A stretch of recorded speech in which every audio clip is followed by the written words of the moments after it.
Welcome to this tutorial on phase and polarity. Phase and polarity have important implications for audio interconnection. They can be the cause of problems and the solution, and they also have creative applications. A basic understanding is essential for all Project Studio owners. Phase refers to the timing relationship between two or more signals. If you record an acoustic guitar with multiple microphones at differing distances, the signals they produce, whilst being of the same performance, will have different phase relationships because the sound waves reach the microphones at different times. As we will see, this can cause problems. When two identical sound wave signals meet, they produce a wave that is the sum of their amplitudes, stronger and louder. This is a useful property and one of the advantages of balanced signal transmission. This is true for air pressure sound waves and electrical and digital sound waves in an electronic audio system such as the studio. If one of the sound wave signals is the mirror image of the other, or delayed in time by half a wavelength, they are said to be out of phase and completely cancel each other out. This too is a useful property and exploited by balanced signal transmission. These phase relationships can be expressed more precisely in degrees.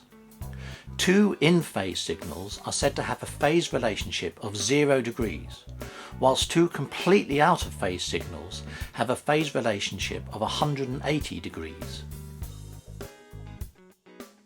Phase relationships can cause serious problems in the Project Studio, such as reflected sound in a room where recording or monitoring is taking place, as waves reflecting around the room meet and interact, thus altering the true level of the recorded sound waves.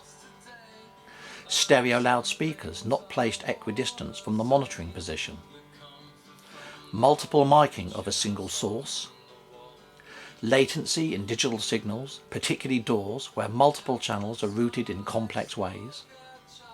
Latency issues sending and returning signals in and out of DAWs.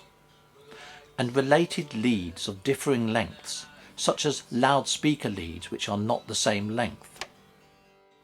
Consider a snare drum that is being close mic'd from the top and underneath. Each mic hears a different tonal aspect of the overall timbre. When the drum is hit, the air pressure on top will drop as the skin moves away from the mic. But underneath, the pressure increases as the skin moves towards the mic. Therefore, the signals produced by the mics will be 180 degrees out of phase with each other, and when mixed together, cancelling of common harmonics will occur. The solution is to use the phase button on one of the mic preamps to invert the phase of one of the signals. Despite being called phase buttons, they function as polarity reverse controls. Polarity is a property of individual signals.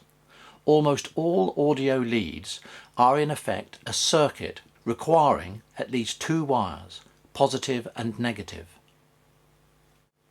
For example, if you reverse these wires in a line level signal coming from a monophonic synthesizer, you will reverse the polarity of the signal. This will have no audible effect. If it were a stereo synthesizer and you reverse the polarity of the left output but not the right, the two signals would be out of phase with each other. In this case, because the left and right outputs share some frequencies, there may be an audible effect, a changing of the timbre of the sound.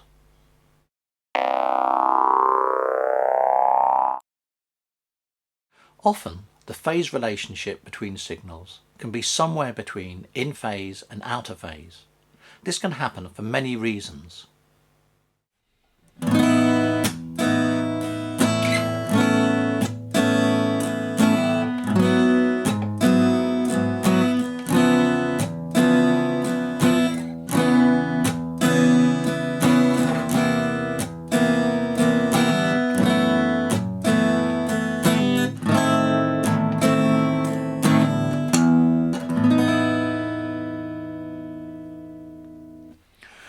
Recording acoustic guitar with two microphones is a good way to get a full stereo sound.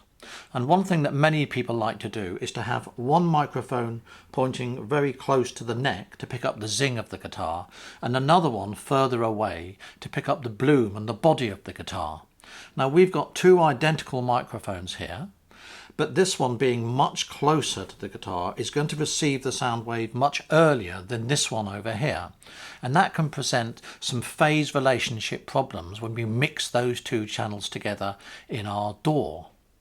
Now, an engineer would normally wear a pair of headphones and listen to the feed from these microphones as they were setting them up, listening to the performer playing. And when they do that, they will find that there is a balance between the kind of sound they want and the phase issues that occur between these two microphones.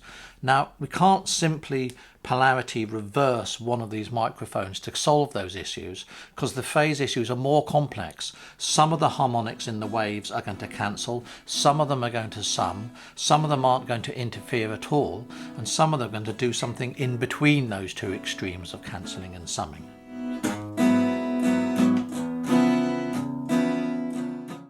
It's absolutely essential that your loudspeaker monitors are equidistant from the listening position.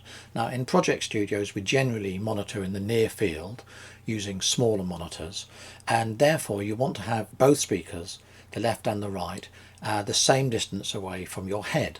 The tweeters should be approximately in line with your ears.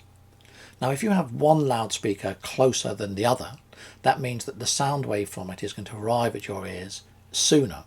Now that's a problem if you've got sounds that are panned to the centre of the stereo stage, so maybe a snare drum or a lead vocal, because that sound is going to come out of both the left and the right loudspeakers, and you don't want there to be any phase issues as those sound waves arrive at different times.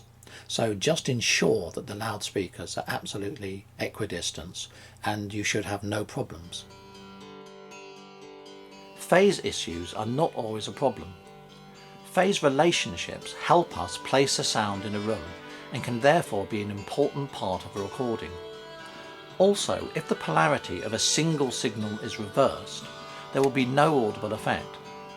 On the other hand, having the polarity of one of your monitor speakers reversed is almost certainly going to be a big problem. If you follow these simple rules, you can use your ears to decide if phase is a problem when using microphones and mixing. 1. Ensure your monitor loudspeakers have correct polarity and are equidistant from the monitoring position. 2. Ensure the polarity of all interconnects and leads is correct. 3. Ensure that lead lengths for stereo and multi-channel connections are consistent. 4. Take measures to ensure sound wave reflections in your studio are minimized, absorbed and randomized. And 5. Enable latency compensation in your DAW. The script for this tutorial, with accompanying screenshots, can be found at projectstudiohandbook.com. And finally, please don't forget to subscribe to our YouTube channel or at the website to get instant notification of new videos as they are uploaded. And please do click on the ads of interest to you. We're a free resource and they help to pay our costs. Thanks very much for watching.